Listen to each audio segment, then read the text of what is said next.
కాలంగా ఎదురు చూస్తున్నాం భోగాపురం అంతర్జాతీయ విమానాశ్రయం ప్రారంభానికి సర్వం సిద్ధమైంది. ప్రధాని నరేంద్ర మోదీ శనివారం ఈ ప్రతిష్టాత్మక ప్రాజెక్టును జాతికి అంకితం చేయనున్నారు.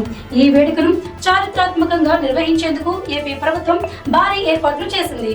13,000 గిరిజన కళాకారులతో దింసా నృత్యం, దాదాపు 2 లక్షల మందితో భారీ బహిరంగ సభ, ప్రధానికి ప్రత్యేక రోడ్ షో ఈ కార్యక్రమానికి ప్రధాన ఆకర్షణలుగా నిలవనున్నాయి. ఇదిలా ఉంటే ఆగస్టు 17 నుంచి భోగాపురం విమానాశ్రయం నుంచి వాణిజ్య విమాన సర్వీసులు ప్రారంభం కానున్నాయి.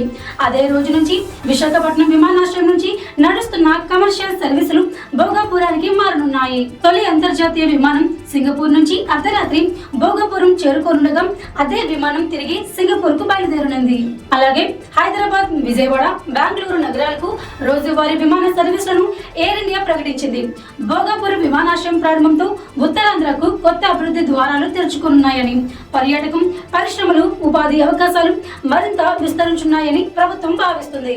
ఈ ప్రారంభోత్సవంతో ఉత్తరాంధ్ర అభివృద్ధి ప్రయాణంలో మరో చారిత్రక అధ్యాయం ప్రారంభం కానుంది.